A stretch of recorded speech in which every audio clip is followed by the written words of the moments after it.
దృశ్యం స్థిరః వశమః స్థిర దృశ్యం వశమః.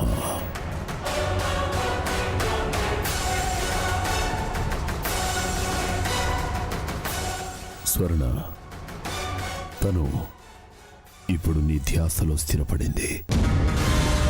ఈ క్షణం నుంచి 27 గంటలు అంటే 11:30 వరకు తనకు నువ్వే సర్వస్వం, నువ్వే ప్రపంచం. నీ పేరే స్మరిస్తుంది, నీ పేరే ఉచ్చరిస్తుంది, నువ్వే కనబడుతుంటావు.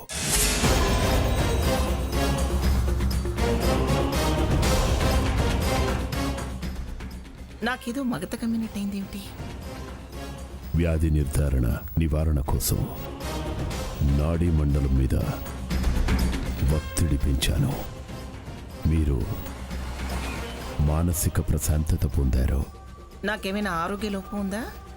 లేదమ్మా, సంపూర్ణ ఆరోగ్యంతో ఉన్నారు. నేను మీకు దివ్యమూలికా చూర్ణం పంపుతా. రోజుకు 2 సార్లు క్రమం తప్పకుండా వాడండి. ఏ రుగ్మత మీ దరి చేరదు. సెలవు. వస్తానమ్మా.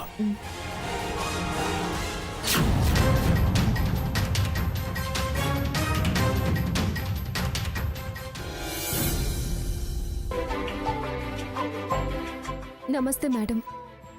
రండి సీతా మహాలక్ష్మి గారు. ఈ లెటర్ తీసుకోండి మేడం. ఏంటిది? చదవండి, మీకే తెలుస్తుంది.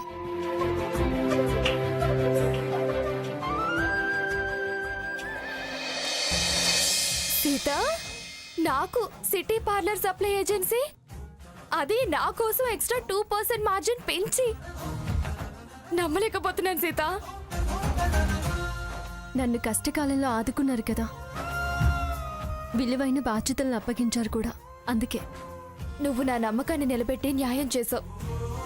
ఇన్సూరెన్స్ చేసి నన్ను నష్టాల్లో కూరుకుపోకుండా కాపాడావు. అది నా బాధ్యత, ఇది కృతజ్ఞత. చిన్న సహాయానికి ఇంత పెద్ద మేలు చేస్తావా? జీవితాన్నే నిలబెట్టారు. ఎంత చేసినా ఆ రుణాన్ని తీర్చుకోలేము.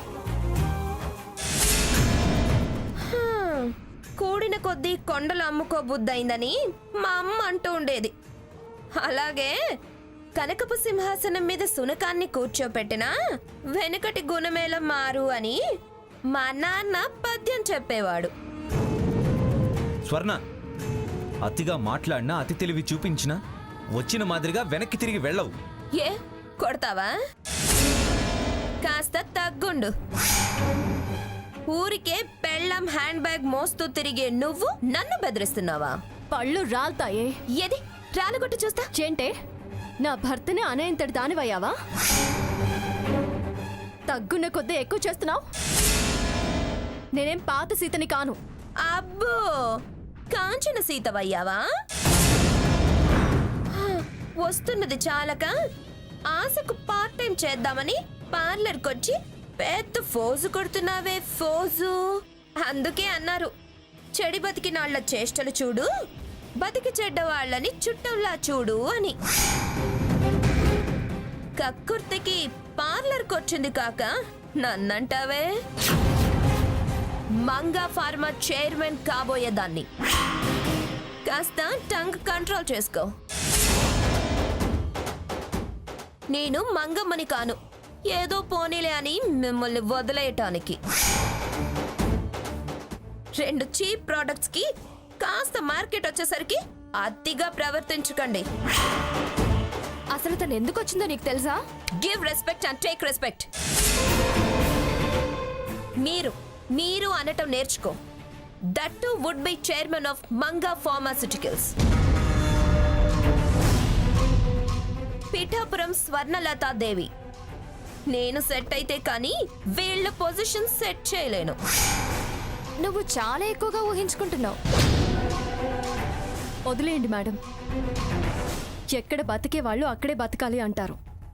నేల మీద ఉన్నామని గుర్తుంచుకుంటే నిలకడగా నిలబడగలుగుతారు. ఓహో, అందుకే నా పార్లర్ వదలంది. Good, keep it up. మా గురించి మీకెందుకులేండి. కాబోయే చైర్మన్ గారు వచ్చిన పని చేసుకొని వెళ్ళండి. తమని ఇక్కడ చూసాం కాబట్టి వచ్చాం. థ్యాంక్స్. చూసావు, అన్నావు, తృప్తి పడ్డావు కదా, ఇక వెళ్ళు.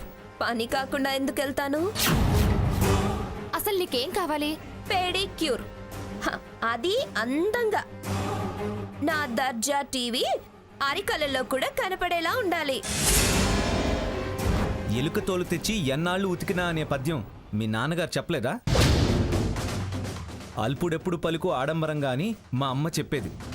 అల్పులు అని సంతోషిస్తారని కూడా మా అమ్మ చెప్పేది. అనవసరంగా రెచ్చగొట్టకు, వెళ్ళు. పెడిక్యూర్ కావాలన్నానుగా, అందులో స్పెషలిస్ట్ అని మా అమ్మ చెప్పింది. అరికాళ్ళు ముద్దొచ్చేలా అద్దంలా చేసింది పార్లర్లో సీత అంది. నువ్వు ఉండవనుకున్నాను, కానీ ఉన్నావు. రా, వచ్చి పెడిక్యూర్ చెయ్యి. ఏయ్, ఓవర్ చేయకు. తను ఎవరనుకుంటున్నావు? ఎవరో అనుకోవటమేంటి? నీ భార్య అని తెలుసుగా. అమ్మాయి హెర్బల్ ప్రోడక్ట్ చైర్మన్ తను. చాటుమాటుగా పార్లర్ వర్కర్. డబ్బు కక్కుర్తికేగా వచ్చింది. కావాలంటే 10,000 పడేస్తా.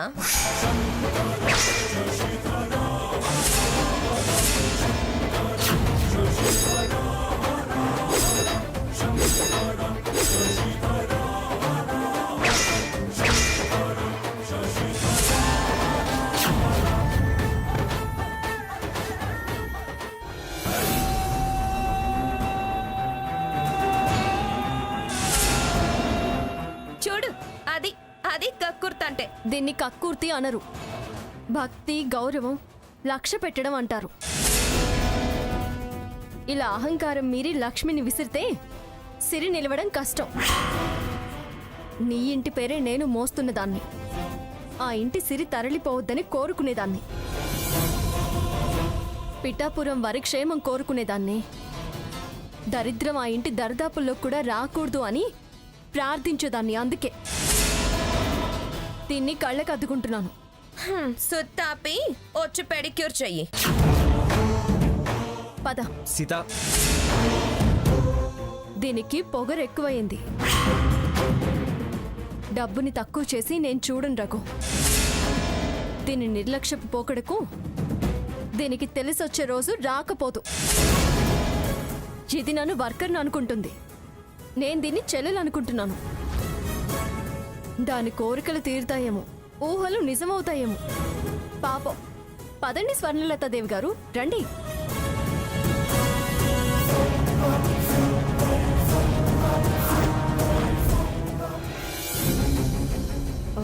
పైన పెట్టు.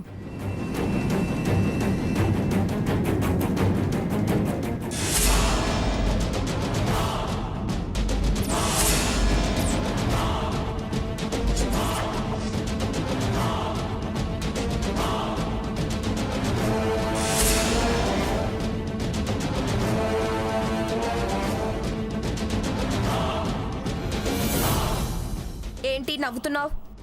నీ పిల్ల చేష్టలు చూస్తే నాకు నవ్వొస్తుంది. అంటే నేను నీకు చిన్నపిల్లలా కనిపిస్తున్నానా? కనిపించడం ఏంటి? నువ్వు ఎంత ఎదిగినా నాకన్నా నువ్వెప్పుడు చిన్నదానివే, నా తర్వాత దానివే.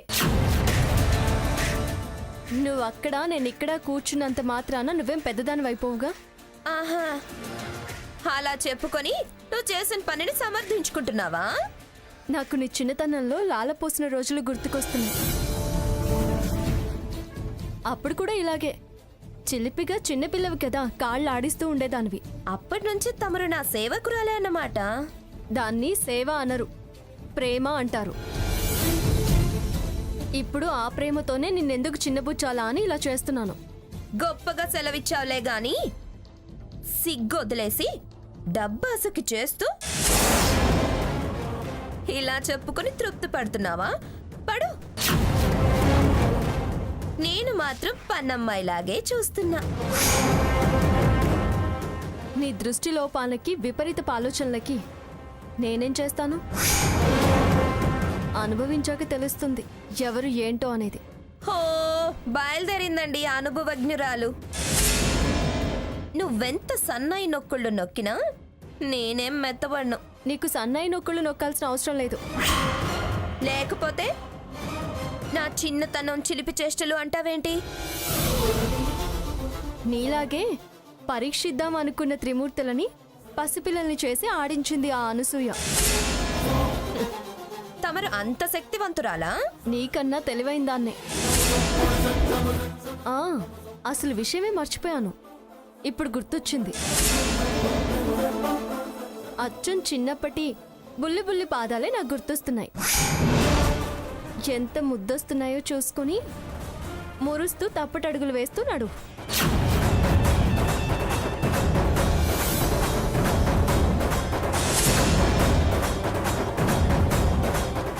పదిరకు వస్తాం మేడం. మంచిది సీత.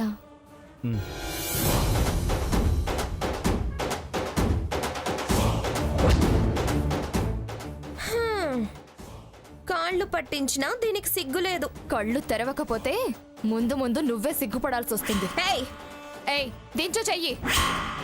ఎవరనుకుంటున్నావు నువ్వు నన్ను? సిటీ పార్లర్స్ అమ్మమ్మ హెర్బల్ ప్రొడక్ట్స్ ఏజెంట్ని నేను. జాగ్రత్త. అసలు నీకు ఏ పార్లర్లోకి ఎంట్రీయే లేకుండా చేస్తాను. ఇందాక సీత ఉంది కదా అని తన ముందు ఎందుకులే అని ఆగాను. లేకపోతే చంపుతావా? అసలు నువ్వు ఇక్కడున్నావంటే నేనిచ్చిన భిక్షే, అది గుర్తుంచుకో. ఆ భిక్ష నువ్వివ్వడానికి కారణం సీతాదేవి. ఆ పుణ్యఫలం కూడా సీతకే దక్కుతుంది. ముందు నువ్వు అది గుర్తుంచుకో. ఇప్పుడు ఆపేవాళ్ళు కూడా ఎవ్వరూ లేరు.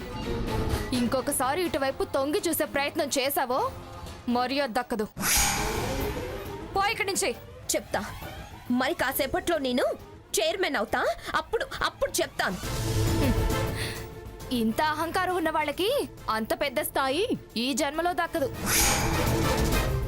అవును, ఇంతకీ నీ ఫ్రెండ్సేరే? ఆ సిగ్గులేని మొహాల్ని వెంటేసుకుని కలర్లో బ్రతుకు. వెళ్ళా.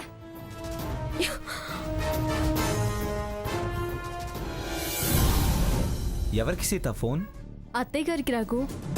బోర్డ్ మీటింగ్ కదా, ఆ, బయలుదేరేటప్పుడు దిష్టి తీసారా లేదా, అలాగే రుద్రాక్ష కట్టారో లేదో కనుక్కుందామని. నీకు చాదస్తం బాగా పెరిగిపోయింది. చాదస్తం కాదు రఘు, నాకు రాత్రి ఆ క్రిస్టల్ చూసినప్పటి నుంచి ఏదో జరుగుతుందని అనుమానంగా ఉంది. ఏదో అంటే? సరిగ్గా చెప్పలేకపోతున్నాను.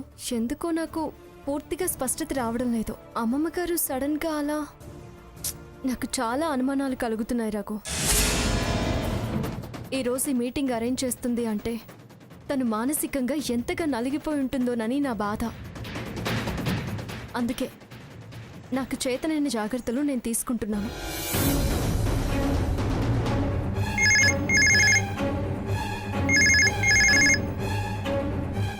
హలో అత్తయ్య గారు, సీత, అమ్మమ్మ గారికి దిష్టి తీసారా? స్వామివారు ఇచ్చిన రుద్రాక్ష కొంగు కట్టారా? దిష్టైతే తీశాను, రుద్రాక్షకు ధూపం కూడా వేశాను. కానీ అది అత్తయ్య గారి కొంగు కట్టడానికి కుదరలేదు. బుజ్జిగాడు పొద్దునుంచి ఒకటే ఏడుపు. వాడిని సముదాయించే లోపలే అత్తయ్య గారు బయలుదేరి వెళ్ళిపోయారు. అచ్చో, మరి ఇప్పుడు ఎలా? కారణం చెప్పాను కదా సీత, అయినా నువ్వేం కంగారు పడకమ్మా. ఎలాగైనా రుద్రాక్ష అత్తయ్య గారి కొంగు కట్టే బాధ్యత నాది. బయలుదేరి వెళ్ళిపోయారు అని అన్నారు కదా. ఎక్కడికి వెళ్తారు? ఆఫీస్కేగా. నేను ఆఫీస్కి వెళ్ళి కడతాను, సరేనా? సరే అత్తయ్య గారు, నేను రఘు కూడా ఆఫీస్కే బయలుదేరుతున్నాము. నేను బుజ్జిగా నిద్రపుచ్చి పనమ్మాయికి అప్పగించి బయలుదేరతాను. సరే, తొందరగా వచ్చేయండి అత్తయ్య గారు. పది రఘు.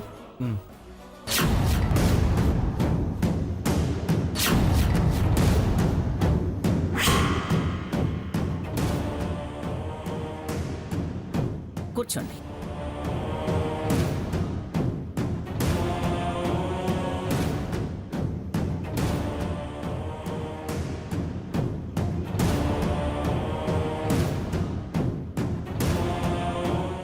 ప్రస్తుతం నేను మానసికంగా, శారీరకంగా అంత ఆరోగ్యంగా లేనని భావించి నా పేరు నిలబెట్టగలిగే సామర్థ్యం ఉన్నవాళ్ళని నా స్థానానికి ఎన్నిక చేయడం కోసమే ఈ మీటింగ్ అరేంజ్ చేయడం జరిగింది. మీరంత అనారోగ్యంగా లేరని మీ నిర్ణయాన్ని వాయిదా వేసుకోవాలనేది నా అభిప్రాయం. నా అభిప్రాయం కూడా అదే. అభిప్రాయాలు, కోరికలు, ఇష్టాలకు సంబంధించిన విషయం కాదిది. నా పరిస్థితి నాకు తెలుసు. నా 6th సెన్స్ నాకు సూచనలు ఇచ్చింది. అందుకే నా నిర్ణయం సరైందని నేను భావిస్తున్నాను.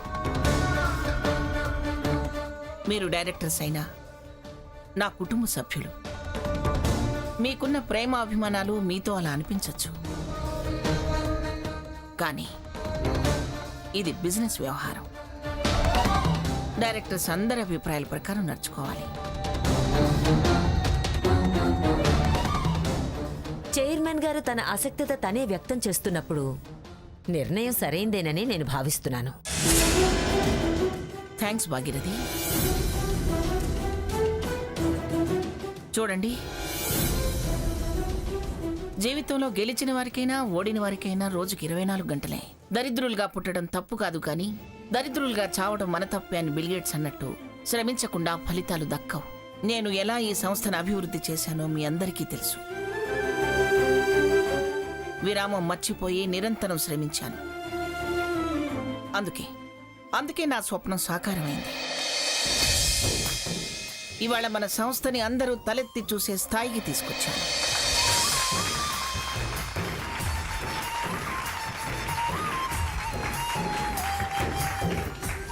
నాకు సహకరించినట్టే నా ఈ స్థానాన్ని ఎవరు పొందినా అదే చిత్తశుద్ధి, కృషి, పట్టుదల కొనసాగించాలని కోరుతున్నాను.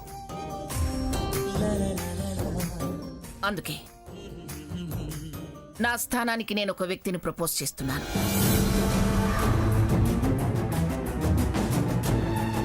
నా మాట మన్నించి నాకు విలువిచ్చి అంగీకరిస్తారని ఆశిస్తున్నాను. చెప్పండి చైర్మన్ గారు, మీరు ఎవరిని ప్రపోజ్ చేస్తున్నారు? నా అంత పంతం, పట్టుదల, తపన, దర్జా,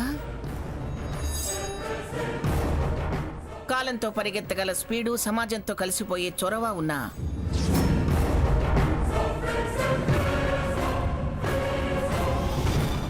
పిఠాపురం స్వర్ణలతాదేవిని చైర్మన్ గా ప్రపోజ్ చేస్తున్నాను.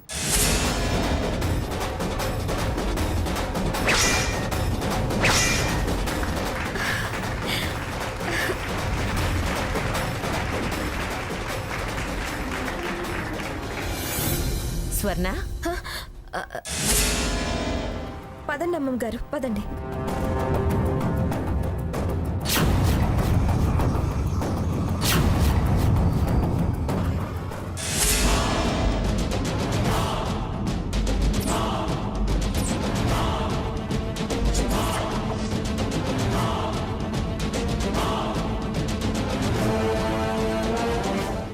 రా స్వర్ణ, రా కూర్చో.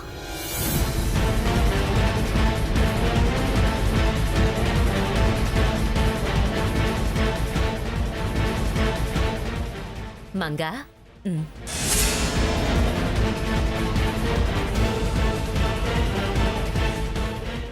ఓకే ఎందుకు?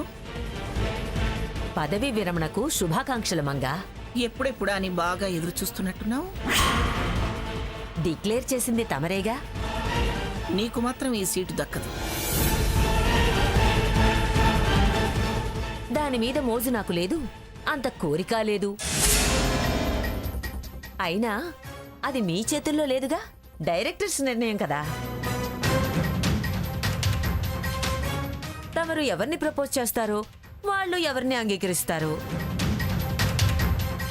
నా ప్రపోజల్స్ ఎప్పుడూ ఆమోదయోగ్యం కాకుండా ఉండలేవు. కాలం ఎప్పుడూ ఒకరికే అనుకూలంగా ఉండదు. బండ్లు ఓడలవుతాయి, ఓడలు బండ్లవుతాయి. కానీ మంచికే మన్నన దక్కుతుంది. మరి ఈ మీటింగ్ ఎందుకో? అది నా నిర్ణయమే. భాగీరథి గారు, ఎందుకు వారితో వాదన? ఊరికే ఉంటే ఊరా పేరా, ఏదో విధంగా పేరు రావాలి కదా. విషయం అందరికీ తెలిసిందే. ఈ సంస్థ ఇంతై ఇంతింతై వటుడింతై అన్నట్టు శాఖోపశాఖలుగా ఎలా విస్తరించబడిందో, దాని వెనక ఎవరి కృషిందో మీ అందరికీ తెలిసిందే. మీ సహకారం నా ప్రయత్నం, దీని ఫలితం. నా వ్యక్తిగత కారణాల దృష్ట్యా ఇవాళ నేను వైదొలిగితే ఈ చైర్లో ఎవరు కూర్చుంటే ఈ అభివృద్ధి ఇలాగే కొనసాగుతుందో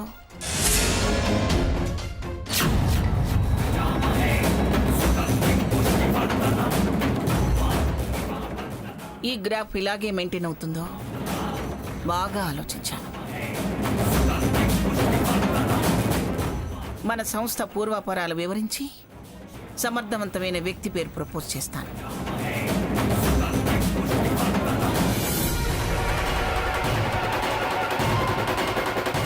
మీ అందరికీ అంగీకారమేగా?